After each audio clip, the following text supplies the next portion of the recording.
করে শুনবেন বসিরহাট আল্লামা রুহুল আমিন শাহ রাহমাতুল্লাহ আলাইহি উনি বলছেন কমিটি আমাকে এই সময় বাংলাদেশে যেতে বাংলাদেশে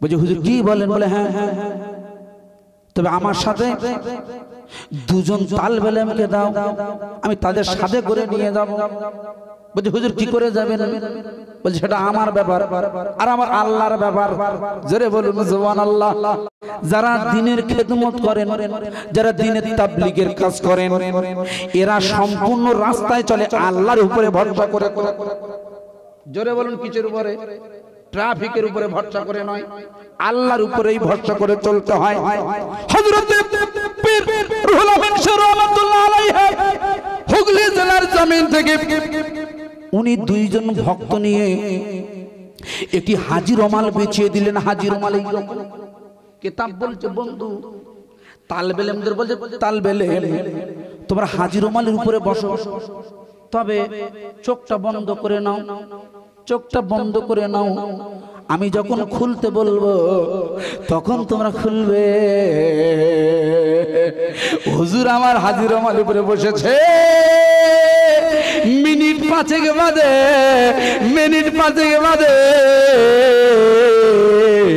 তালেবে ইলমদের বলছে খোকা তোমরা এবারে চোখটা খোলো চোখ খুলে অবাক হয়ে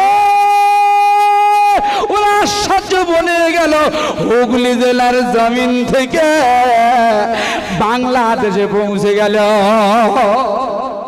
জোরে হবে না সুবহানাল্লাহ এইরকম পীর বাংলার জমিন এখন খুব কম আছে আর সেই রুহুল আমিন হুজুরকে নিয়ে টানাটানি কেউ বলছে রুহুল আমিন হুজুরের মাজারটা জামিয়া রহমানি নয় খাদিজাই হলি ভালো রাকরনি বন্ধু বসিরহাটের মাওলানা বাগে হুজুরের মাজার শরীফ হুজুর মারা গিয়েও ওয়াফাত নিয়েও শান্তি নেই ফিতনা আলেমদের ছড়াছড়ি এই জন্য রাসূল বলেছে কিয়ামতের মাঠে একদল আলেম আগে জাহান্নামে যাবে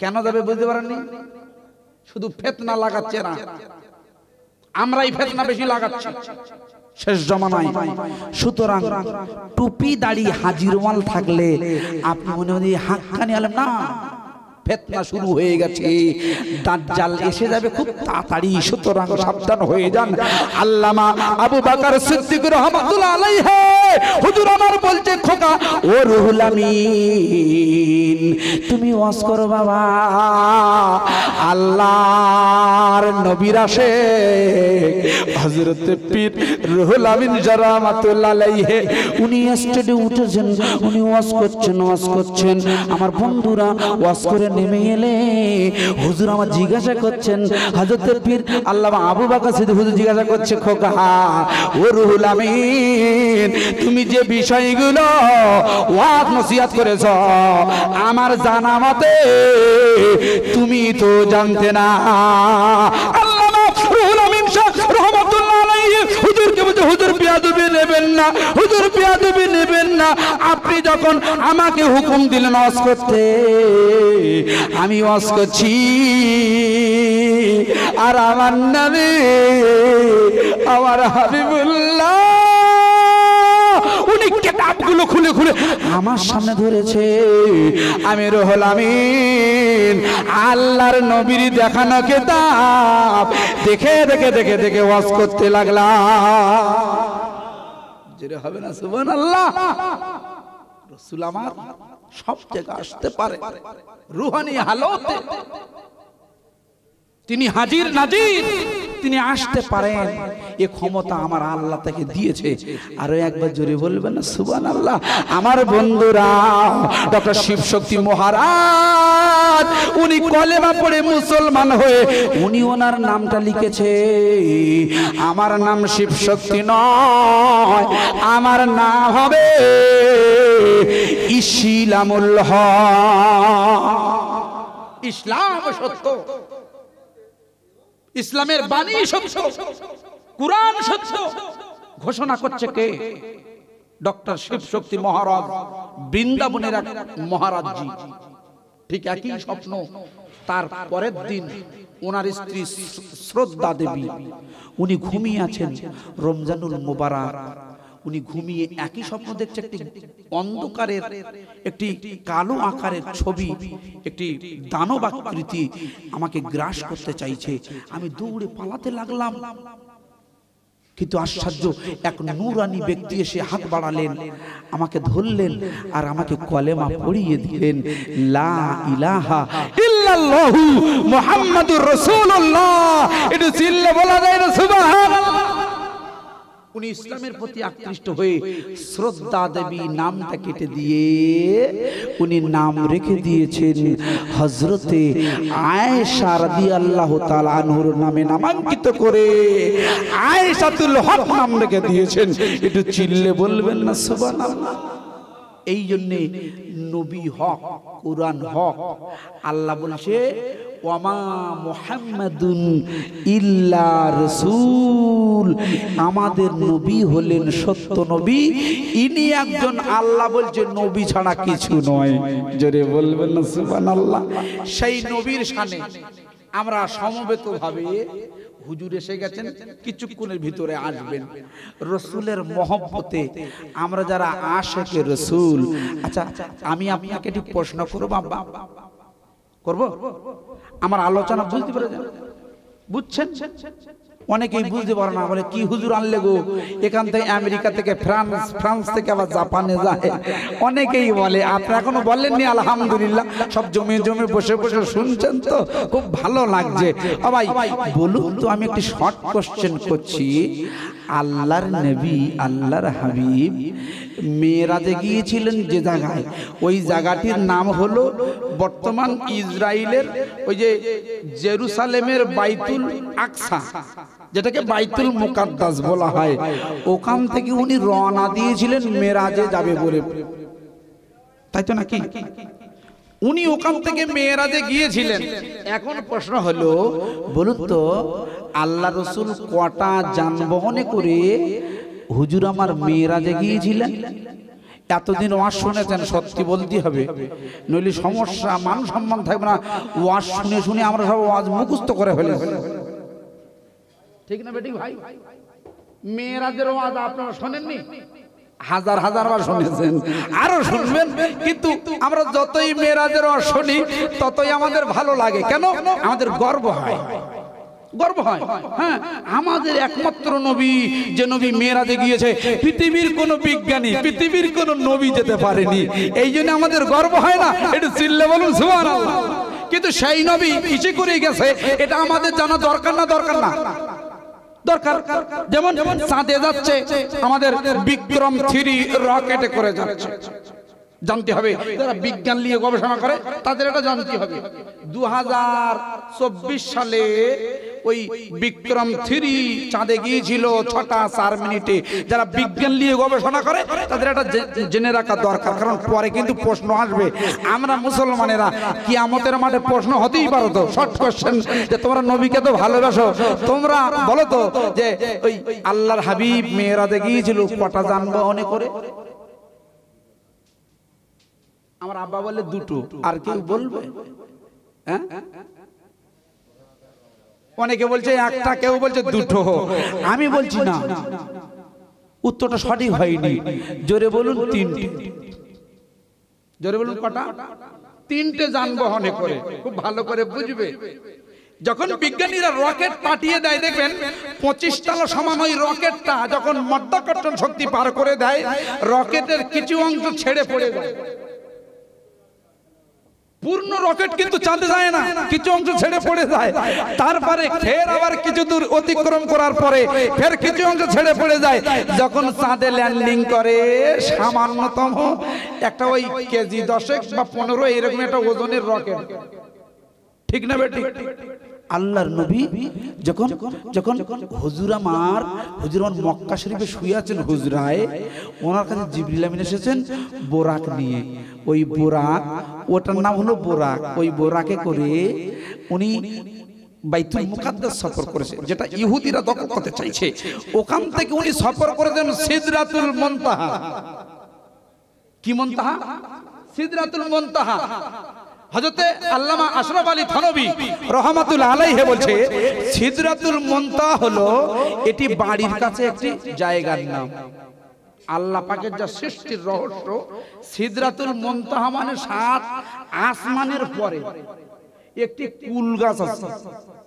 আব্বা আমার আলোচনা শুনছেন? একটি কুল গাছ আছে, ওই কুল গাছটার নাম হলো সিদরাতুল মুনতাহা, কুল বৃক্ষের সীমানা। জিবরিল আমিন ওই পর্যন্ত গিয়ে বলছে হুজুর আমি আর পারবো না। বলছে কেন আপনি যাবেন? বল না হুজুর এইবারে আমার দায়িত্ব শেষ। ওপারে গেলে এই সীমানা বর্ডারের ওপারে গেলে আমার পাসপোর্ট ভিসা কিছু নেই, আমার ডানা 70,000 ডানা পুড়িয়ে যাবে। কি আশ্চর্য! আল্লাহর নবী গেলেন কিন্তু পুরলেন না। আল্লাহর হাবিব মদিনা শরীফে বয়স জিজ্ঞাসা করছিল না, হুজুর বললেন, আল্লাহ রাসূল বলছে তুমি জানো না আমার বয়স কত? পৃথিবীর কোনো ক্যালকুলেটর নেই আমার বয়স হিসাব করতে পারে। আল্লাহ পাক আমার জন্য নূরের তাজাল্লি দিয়ে তৈরি করেছে। তুমি জিবরিল আমিন কেন? তোমার মতো 70,000 জিবরিল আমিন এলেও আমার নূরের সমতুল্য হবে না। একটু চিল্লে বলা যাবে না সুবহানাল্লাহ, নারে তাকবীর। জিবরিল আমিন বলছেন হুজুর এখান থেকে যাব না। আল্লাহর নবী বলছেন তাহলে কি হবে? জিবরিল আমিন বলছে হুজুর এখানে একটি সিংহাসন আসবে, ওই সিংহাসনটির নাম হলো তখতে জমরুদ। লিখছেন কে? আল্লামা আশরাফ আলী থানভী রহমাতুল্লাহ আলাইহি। আমার বন্ধু ইনি যাই তাই আলেম নয়, এশিয়া মহাদেশের বিখ্যাত পণ্ডিত, যেনাকে হাকিমুল উম্মাহ বলা হয়েছে। আমার বন্ধুরা ভালো করে শোনো, ওই তখতে জমরুদে করে ফেরেশতাদের 5টা মঞ্জিল পার করে দিয়েছিল। 5টা মঞ্জিল পার করে আল্লাহ পাকের আরশে আজিমে যেতে গেলে 70,000 নূরের পর্দা আছে। ওই 70,000 নূরের পর্দা ভেদ করতে আরো একটি সিংহাসন চলে এলো। ওই সিংহাসনটির নাম হলো রফরা। কটা হলো? আপনি বলছেন একটা, বোরাক কিতাব খুলবেন আশরাফ আলী থানভী হুজুর সেই রাসূলের শানে আমরা দাঁড়িয়ে একটু সালাতু সালাম পেশ করব। আপনার রাজি না ওয়ারাজি? একটু জোরে বলে। খুব সময় সংক্ষেপ, আমি রাসূলের শানে একটু সালাতু সালাম পেশ করব। আপনার আদবের সাথে মহিলা ঠিক না বেটি? খুব ভালো করে বুঝবে, রাগ করুনি। এখনকার ছেলেরা দেখবে এরা সব এখন জন্মের পর থেকে, সত্যি জন্মের পর থেকে যেন মোবাইল নিয়ে জন্ম হয়েছে। 8 দিন 9 দিন বয়স মোবাইল নিয়ে সুইচ টিপছে, আশ্চর্য ডিজিটাল টিপছে। এই সন্তানের দোষ নেই তো, দোষ কার? মায়ের। কি করে দোষ? আপনার পেটে সন্তান এসেছে, আপনাদের না, মায়েদের পেটে সন্তান এসেছে। আর সন্তান এলে স্বাভাবিক বাপের বাড়ি যায়। কেন? ওই সময় ডাক্তার বাবুরা সিঁড়ি ভাঙতে নিষেধ করে, ভারী জিনিস চাগাতে নিষেধ করে। আমার ভাই সব, আমি আপনাদের মেহমান, আমি অনুরোধ করছি গেটের কাছে দাঁড়াবেন না। সত্যি আপনারা চলে আসুন। এই আমি তাড়িয়ে দিচ্ছি না, আপনারা চলে আসুন। আল্লাহ উল্টো বোঝে। গড়ের আমাদের মানুষ আসতে বললে চলে যায়। কি ফেরা? একটা শ্লোক আছে, শ্লোক বলেন তো, কাটলে বড় হয় কি আর টানলে ছোট হয়। দেখেছো? সব জানি। টানলে ছোট হয় কি? বিড়ি। কি আশ্চর্য! বিড়ি খাই না খাই ওইটা শিখে রেখেছি আমরা। কি সব আমি ডাকছি, ওরা যাচ্ছে। আশ্চর্য। যাই হোক, যেটা বলছি, দেখবেন মায়েরা বাপের বাড়ি এসে ওই বসে বসে হেদলায় বসে, দোলনায় বসে বসে দেখবেন এইরকম 7 ইঞ্চি বাই 4 ইঞ্চি একটা অ্যান্ড্রয়েড সেট নিয়ে বাংলাদেশের মুজিবত দেখছে। দেখছে আশ্চর্য, বিভিন্ন সোশ্যাল মিডিয়ার ফিতনা দেখছে। এখন মিডিয়া, সোশ্যাল মিডিয়া মানে ফিতনা। এক এক হুজুরের এক এক কীর্তি দেখা যাচ্ছে। আবে ঠিক বলছেন না ভুল বলছেন? এক এক হুজুরের এক এক রকম ফতোয়া, কোন ফতোয়া লব আমরা? আমার বন্ধুরা একটু মনে করে দেখুন, বড় পীর আব্দুল কাদের জিলানী বাগদাদের জমিনে মা ফাতেমাতুজ জোহরা ওনার পেটে সন্তান এসেছে, আর উনি দোলনায় বসে বসে আল্লাহর কুরআন শরীফ পড়ছে। আজকে আপনারা হাত তুলে বলেন, হাত তুলে বলেন যে আমার বাড়িতে আমার বৌমা পেটে বাচ্চা এসেছে আর দোলনায় বসে বসে কোরআন শরীফ তেলাওয়াত করছে। নেই, কি করে থাকবে? সেই হাফেজ মা তো আমরা আনি না, হাফেজ বৌমা তো আনি না, আমরা আনি কি কলেজ ফেরত মেয়ে, হ্যাঁ চাকরি করবে। আপনাদের ওই যে বাচ্চাদের যে খাওয়া দাওয়া দেয় ওটা কি বলে, মিড ডে মিলে চাকরি করবে, স্কুলে যাবে, ভাবি আমার মানে ওই যে ধেনাচি ব্যাগ নিয়ে যাবে, এই রকম মহিলা আমাদের পছন্দ। কিন্তু বাগদাদের জমিনে আমাদের পীর আব্দুল কাদের জিলানী, মাহবুবে সুবহানী, কুতুবে রাব্বানী, গাউসে সামদানি হুজুর আমার পৃথিবীতে এসেছে। মা বলছে খোকা তোমার মাদ্রাসায় ভর্তি করে দেব, কারণ মাদ্রাসায় পড়তে হয়। আমরা এখন মাদ্রাসায় তো ভর্তি করি না, আমরা ইংলিশ শেখাই, বাংলা শেখাই, হিন্দি শেখাই। ডাক্তার বাবু হবে, লক্ষ লক্ষ কোটি কোটি টাকা ইনকাম করবে। কিন্তু আল্লাহ রাসূল বলেছে আল ইলমু ফারিদাতুন আলা কুল্লি মুসলিমাতুন ওয়া মুসলিমা, প্রত্যেক মুসলমান নরনারীর জন্য ইলম শিক্ষা করাটা ফরজ। আমরা মাদ্রাসায় দেব না, মক্তবে দেব না, আমরা এখন ইংলিশ মিডিয়ামে দেব। ওখানে আমরা এবিসিডি শেখাবো, আর কবরে গেলে আপনাকে বেঁধে ধলাই করবে। সুতরাং বড় পীর আব্দুল কাদের জিলানী রাম্মাজান তাকে বলছে খোকা তুমি মাদ্রাসায় যাও, তবে মিথ্যা কথা বলো না, মিথ্যার আশ্রয় নিও না। তুমি মাদ্রাসায় যাবে, তোমার জন্য 40টা দিনার নিয়ে আমি তোমার বগলের তলায় সেলাই করে দেব। এই 40টি দিনার নিয়ে তুমি মাদ্রাসায় যাও, এই রাস্তা ধরে হুজুর আমার টুক টুক টুক টুক টুক টুক টুক টুক করে যাচ্ছে। হঠাৎ করে রাস্তার মাঝে 40 জনের একটি ডাকাত দল হুজুরের উপরে আক্রমণ করেছে। এটা বাগদাদের রাস্তায় আক্রমণ করার পরে ডাকাত দল বলছে এই খোকা তোমার কাছে কি আছে? বলে কেন আমার কাছে 40টা দিনার আছে। মা বলেছে কি মিথ্যা বলো না, মিথ্যা কথা কি গুনাহ, মা মিথ্যা বলো না। উনি মিথ্যা বলেননি, মায়ের শিক্ষা। এই জন্য পৃথিবীর তাবড় তাবড় মনীষীরা বলেছে মা হলেন পৃথিবীর প্রথম শিক্ষক। যত বড় বিশ্ববিদ্যালয় পড়ুক না কেন, মা জননী হলো মেন শিক্ষক। মা যেটা শেখাবে তার শৈশবে ওই শিক্ষাটা তার মগজে রয়ে যাবে। একটু চিল্লে বলা যায় না সুবহানাল্লাহ? এই জন্য পিতামাতা যারা আপনারা হয়েছেন আপনাদের শিক্ষা দিতে হবে। ফোন নেওয়া যাবে না, মোবাইল হাত দেওয়া নিষেধ। আপনি কি করে বারণ করবেন? আপনার তো অ্যান্ড্রয়েড সেট, আপনি 24 ঘন্টা পড়ে আছেন। বড় পীর আব্দুল কাদের জিলানী বলছেন ও ডাকাতের দল, ও ডাকাতের দল, আমার বগলের নিচে 40টি দিনার আছে, তুমি নিয়ে যাও। টাকার দল অবাক হয়ে বলছে ওরে খোকা তোমার পকেট চেক করেছি, তোমার শরীর চেক করেছি, কোথাও পাইনি। কিন্তু তুমি তো না বলতেই পারতে যে তোমার বগলের নিচে 40টি দিনার আছে। না বললে আমরা খুঁজে পেতাম না। ওই সময় বড় পীর মাহবুবে সুবহানী, গাউসে সামদানি, বড় পীর আব্দুল কাদের জিলানী, বড় পীর আব্দুল কাদের জিলানী হুজুর আমার বলে ডাকাত। আরে 40টি দিনার কেন, 40,000 দিনার হলো আমার মায়ের শিক্ষা অমান্য করতাম না। আমি আব্দুল কাদের আমার মা জননী মা ফাতেমাতুজ জোহরা।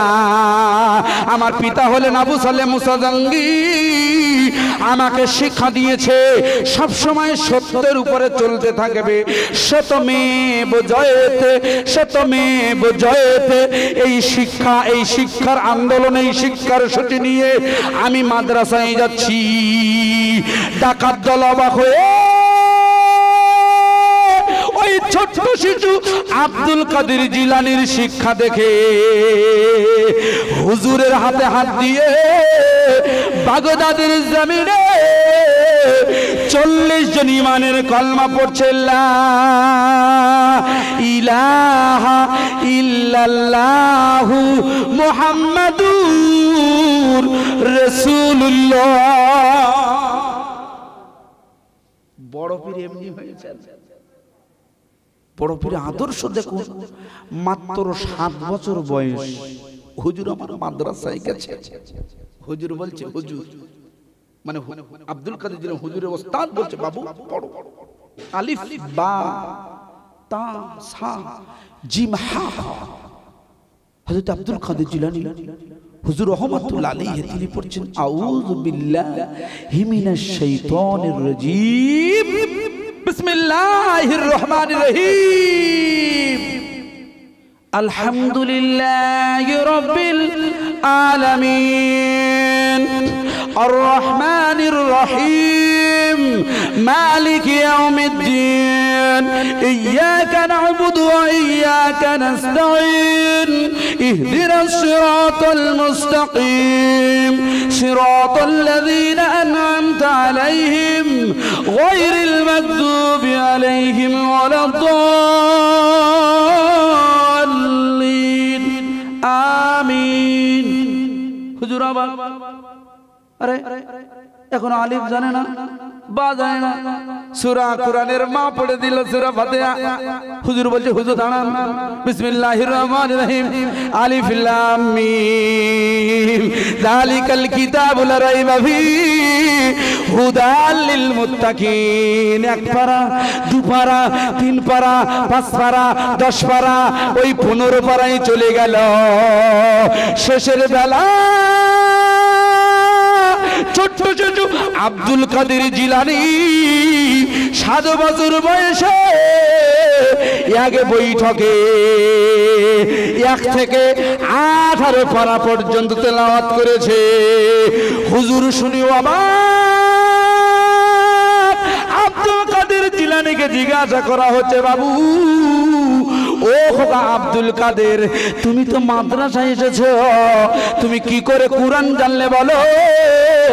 ওই সময় আব্দুল কাদের জিলানী বলছে, হুজুর আপনি জানেন না, আমার মা জননী যখন দোলনায় বসে বসে বসে বসে কোরআন পড়তেন, আমার আব্বা আবু সালেহ মুসা জাহাঙ্গীর যখন কাঠ কাটতে জঙ্গলে চলে যেতেন, আমি আব্দুল কাদের আমি মায়ের পেটে বসে বসে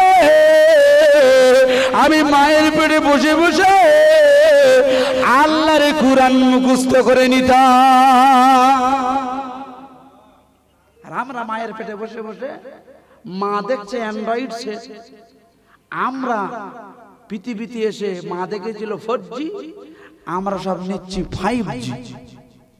এর দোষ বাচ্চাদের না, কাদের? পিতা মাতার দোষ। এখনো সময় আছে, শুধরে যান, বাচ্চাদের কোরআনের পথে আনুন, বক্তব্য দিন, নামাজের জন্য তাগিদ দিন। 7 বছর বয়স থেকে নামাজের ট্রেনিং দিন, নইলে সমস্যা হয়ে যাবে। আমার বন্ধুরা খুব ভালো করে বুঝবে, আল্লাহর নবী যখন 8 দিন বয়স হয়েছে, আমার ওয়াজটা বোঝা যাচ্ছে কিনা? আমাদের ডক্টর শিবশক্তি মহারাজ গবেষণা করছে উত্তরপ্রদেশের বৃন্দাবনে, উনি সিরাতুন নবী খুলেছে।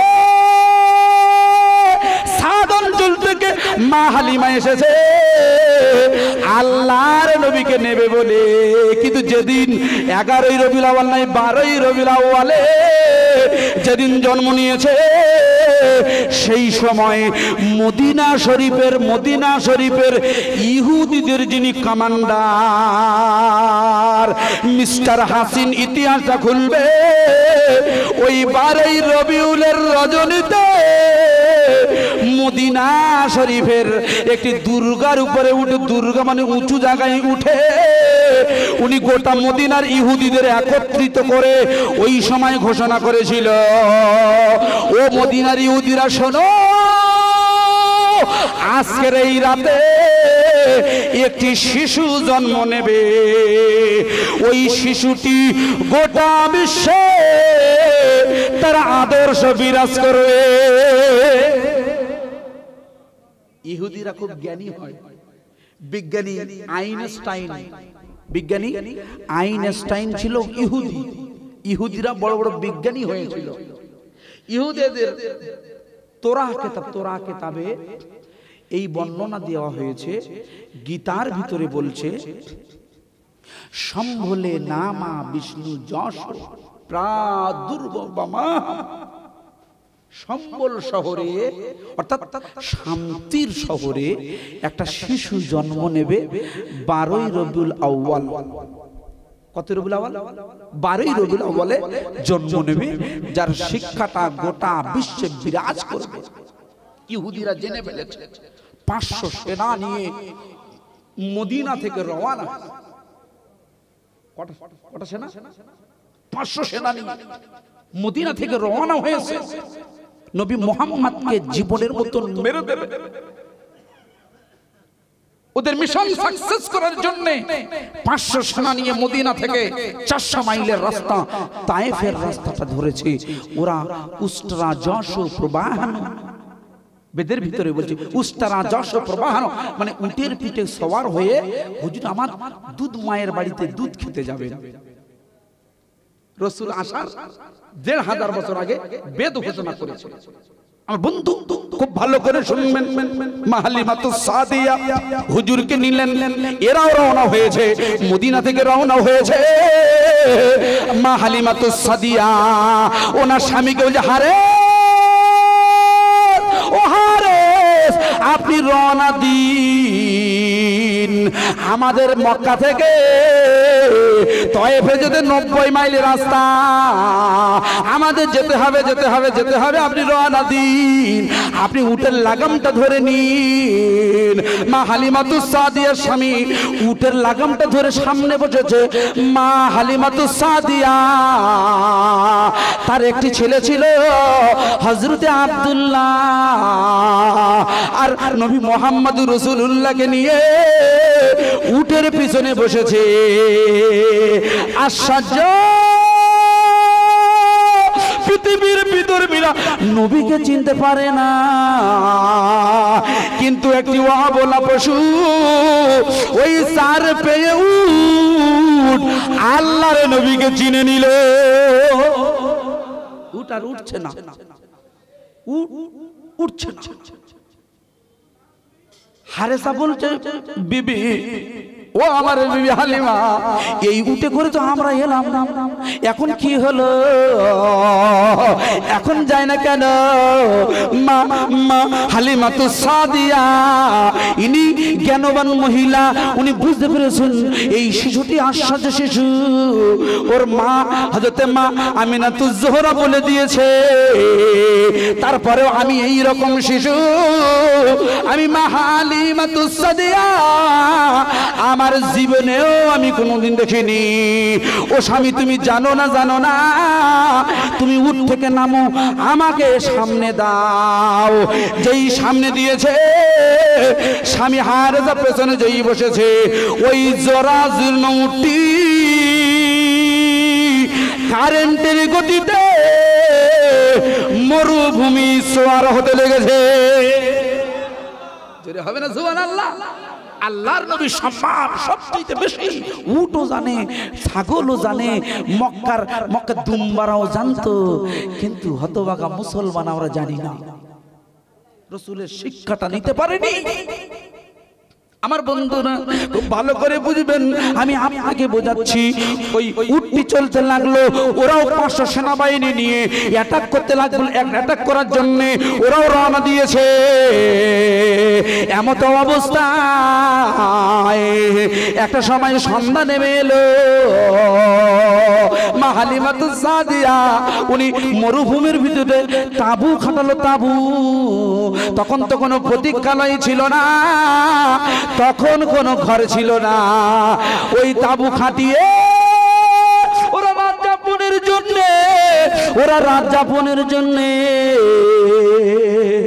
যখন রাতের বেলায় ওনারা যখন শুয়ে পড়েছেন, বিবি বলছে হারেসের স্বামী, আপনি যেন ঘুমাবেন না, কারণ আমার কাছে যে শিশুটি আছে অমূল্য শিশু, এই শিশুটিকে পাহারা দিতে হবে। হযরতে হালিমাতুস সাদিয়ার স্বামী হারিস মাথার কাছে বসে আছে, গবেষণা করছে বৃন্দাবনের ওই মথুরার জমিন থেকে সিরাতুন নবী খুলবে। আমার আলোচনাটা দেখতে পেয়ে যাবেন বন্ধু। যখন হারেসা আল্লাহর নবীকে যখন পাহারা দিচ্ছে, উনি তখন দেখতে পেয়ে যায় একটি নীল বর্ণের নীল আকারের একটি নূর এসে, একটি উচ্চ জ্যোতিষ্কময় একটি বস্তু এসে আল্লাহর নবীর মাথার কাছে এসে পাহারা দিতে লেগেছে। আল্লাহর নবীর মাথার কাছে এসে পাহারা দিতে লেগেছে কে? একটি নীল বর্ণের আলো। আমি একটি হাদিস শরীফ পেশ করেছিলাম, বোঝানোর জন্য বলছি। রাসূল আমার মদিনা শরীফে বসে আছেন, হঠাৎ জিবরিল আমিন এসেছেন। আল্লাহর নবী জিজ্ঞাসা করছেন, কি জিজ্ঞাসা করছেন? ইয়া জিবরিল আমিন আলাইহিস সাল্লাতু ওয়াস সালাম, কাম উমরিকা, হে জিবরাইল তোমার বয়স কত? জিবরাইলের বয়স জিজ্ঞাসা করছে কে? বুঝতে পারেননি? আল্লাহর নবী বলছে হুজুর আপনার চাইতে বেশি হবে। বলছে কত বেশি হবে?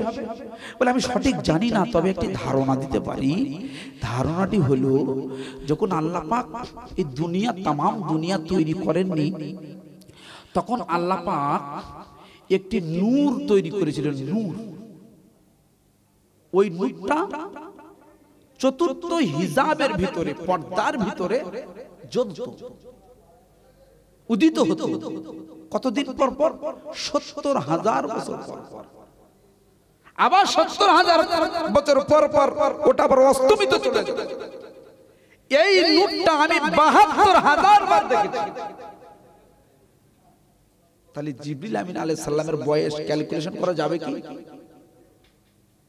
এবারে আমি আপনাকে প্রশ্ন করছি,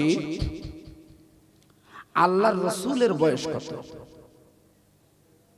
আমরা বলবো কেন 63, 63, ঠিক না বেটি? রাসূলের বয়স 63, কিন্তু না, আল্লাহ বলছে, হযরতে ইমাম গজ্জালি হুজুর লিখেছেন। কে লিখেছেন? ইমাম গজ্জালি। ইনি একজন ইসলামিক দার্শনিক পণ্ডিত। তিনি বলছেন, দাকায়েকুল আকবারে কিতাব রচনা করে দিয়েছে। এই দাকায়েকুল আকবারটা খুলবেন, ইমাম গজ্জালি বলছে, আল্লাহ পাক যখন এই পৃথিবীতে সর্বত্র বিরাজমান, সর্বত্র, তখন লৌহে মাহফুজ হয়নি, কলম হয়নি, আর কিছুই হয়নি, সিদরাতুল মুনতাহা হয়নি, জান্নাত জাহান্নাম, সাতটা বুক, আসমান জমিন কিছুই তৈরি হয়নি। তখন আল্লাহ পাকের ইশকের ঝংকারে একটি নূর নির্গিত হয়। আল্লাহ পাকের ইশক, আল্লাহ আল্লাহ, তখন একটি নূর নির্গত হয়। ইমাম গজ্জালি লিখেছেন, আল্লাহর নবী নয়, আল্লাহর কুরআন বলছে, কদ জাআকুম মিনাল্লাহি নূরুন ওয়া কিতাবুম মুবিন। আমি তোমাদের জন্য দুটো জিনিস পাঠিয়েছি, নূর এবং কিতাব। এই ব্যাখ্যায় ইমাম গজ্জালি বলছেন, ওই নূরটি আল্লাহ পাক তৈরি করে শাজারাতুল ইয়াকিনে, আমার আওয়াজ বোঝা যাচ্ছে? শাজারাতুল ইয়াকিনে নূরের নয়, মৌর আকারে মতির পর্দায় আবদ্ধ করে রেখেছে। কত বছর? ৭২,০০০ বছর। ওখান থেকে ওই রসুলের নূর থেকে আল্লাহর নবীর এই নবীর নূর থেকে পৃথিবীতে লক্ষ লক্ষ নবী এসেছেন। নবী ইব্রাহিমুস সালাম, নবী ইসমাইল আলাইহিস সালাতু ওয়াস সালাম, জাকারিয়া আলাইহিস সালাতু ওয়াস সালাম, এমনি করে লক্ষ লক্ষ, ১ লক্ষ মতান্তর ২,২৪,০০০ নবী আমার নবীর নূর থেকে তৈরি হয়ে গেছে। এটা চিল্লে বলা যায় না সুবহানাল্লাহ? তখন ওই নবীর নূরের কালারটি ছিল নীল বর্ণের। কি বর্ণের? নীল বর্ণের। খুব ভালো করে শুনবেন, ঠিক ওই নীল বর্ণের একটি আলো এসে আলো আল্লাহর নবীর মাথার কাছে পাহারা দিচ্ছে। হযরতে হারেসা সাক্ষী দিতেছে। সেই রাতটা চলে গেল, পরের রাতটা এলো। মদিনা থেকে ৫০০ জন সেনাবাহিনী নিয়ে মিস্টার হাসিন আল্লাহর নবীর ওই যাওয়ার রাস্তাতে রাতের গভীরে ওরা সেদিন অ্যাটাক করেছিল। আল্লাহর নবীর রিসালাতটা নষ্ট করে দেবে, আমার নবীকে শেষ করে দেবে, আমার নবীকে মার্ডার করে দেবে। যেই ওরা আক্রমণ করে দিল আচমকা আল্লাহ পাকের হুকুমে আসমান থেকে একটি আলো এসে ওই ৫০০ জন সেনাবাহিনীকে ধ্বংস করে দিল। ধ্বংস। জোরে বলা যায় না সুবহানাল্লাহ?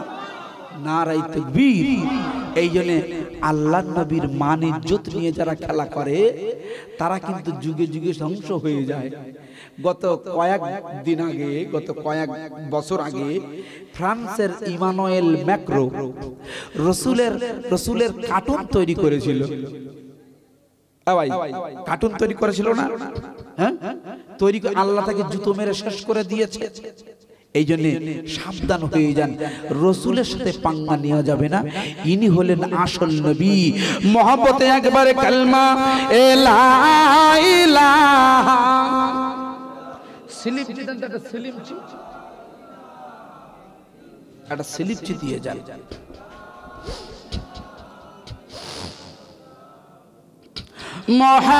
মুহাম্মাদুর রাসূলুল্লাহ নবী গেলেন তায়েফে, নবী গেলেন তায়েফে, পাথর মারে কাফেরে রক্তের ধারায় পা দুখানি রাঙা হয়ে যায়। নবী গেলেন তায়েফে, নবী গেলেন তায়েফে, পাথর মারে কাফেরে রক্তের ধারায় পা দুখানি রাঙা হয়ে যায়। এ কালমা লা ইলাহা। একটা সেলিম জি দেন, কমিটি ছেলেরা কই? লা ইলাহা ইল্লাল্লাহু মুহাম্মাদুর রাসূলুল্লাহ। আমার ভাই সবেরা খুব ভালো করে শুনবেন, আমি যে বিষয়টা আপনাকে বোঝাচ্ছি, মিস্টার ডক্টর শিবশক্তি মহারাজ উনি বৃন্দাবনে রমজানুল মোবারকে উনি যখন এই গবেষণাটি করে সাকসেসফুল হয়ে গেলেন, উনি তখন চিন্তা নিয়েছে যে ইসলাম ধর্মটি হলো আসল সত্য ধর্ম। এই চিন্তা নিতে নিতে নিতে নিতে নিতে নিতে ওনার শয্যায়, ওনার বিছানায় উনি ঘুমিয়ে পড়লেন। ঘুমানোর সাথে সাথে উনি একটি খ্বাব দেখলেন, স্বপ্ন দেখলেন। ওই স্বপ্নটি হলো একটি মারাত্মক অন্ধকার, একটি কালো দানবাকৃতি একটি দেহে এসে ডক্টর শিব শক্তিকে তাড়া করে নিয়ে যাচ্ছে, গ্রাস করে খেয়ে নেবে। এমত অবস্থাতে উনি বলছেন, একটি নূরানি আকারের, একটি নূরের ছবির মতো দেখতে এক পুরুষ এসে আমার হাত ধরেছে, ধরে বলছে শিব শক্তি তোমাকে অন্ধকার গ্রাস করে নেবে, তুমি এসো আলোর দিকে চলে আসো, আলোর দিকে চলে আসো। আমার হাতে হাতটা দিয়ে দাও আর কলেমা পড়ে নাও, লা ইলাহা ইল্লাল্লাহু মুহাম্মাদুর রাসূলুল্লাহ। ডক্টর শিব শক্তি বলছে উনি যে রাতের বেলায় আমাকে কলমা পড়িয়ে দিয়েছে উনি অন্য কোনো ব্যক্তি নয়, উনি হলেন মুহাম্মাদুর রাসূলুল্লাহ। জোরে হবে না সুবহানাল্লাহ। নবী মুহাম্মাদুর রাসূলুল্লাহ, নবী মুহাম্মাদুর রাসূলুল্লাহ সাল্লাল্লাহু আলাইহি ওয়াসাল্লাম যদি বৃন্দাবনে আসতে পারে, আমার বাড়িতে আসতে পারে না, আপনার বাড়িতে আসতে পারে না? একদল বলছে কেন ফুরফুরে আসবে কেন? বলেছিল না, বলে ফুরফুরে নাকি নবী আসতে পারে না। আশ্চর্য। দাদা হুজুর রহমাতুল্লাহ আলাইহি ইনি নিজে বলছেন, আল্লাহ রাসূল এসেছে বৈশ্যটা আল্লামা হুজুর বলছে, খুব ভালো করে বুঝবেন। দাদা হুজুর একটি জলসা ছিল বাংলাদেশের কুমিল্লা। কোথায়? বাংলাদেশের কুমিল্লা। উনি ওখানে গিয়ে জলসা করবেন, কমিটির ছেলেরা বলছে হুজুর জলসা করতে হবে। আপনার তালবেলেমটা আসেনি, বৈশিরহাট আল্লামা রুহুল আমিন শাহ আসেনি। দাদা হুজুরি তালবেলেমকে বৈশিরহাট আল্লামা রুহুল আমিন শাহ রহমাতুল্লাহ আলাইহি হুজুর শুধু ওখান থেকে উনি চোখ বন্ধ করে রুহুল আমিনের স্মরণ করেছে, কিতাব দিয়েছে। দাদা হুজুরের জীবনীটা খুলে দেয়, উনি স্মরণ করেছেন। বৈশিরহাট আল্লামা হুজুর সেদিন জলসা ছিল হুগলি জেলায়। উনি বুঝতে পেরেছেন আমার আমার আমার পীর সাহেব কেবলা আমাকে স্মরণ করেছেন। কমিটি ডেকে বলছি, কমিটি আমি এখন বাংলাদেশে যাব। কমিটি বলল হুজুর আপনার মাথা খারাপ নাকি? এখান থেকে ফ্লাইটে যাবেন না ট্রেনে যাবেন? বলছে বাবা তোমরা জানো না আমার পীর আমাকে স্মরণ করেছে। গালগপ্প শোনায়নি বন্ধু,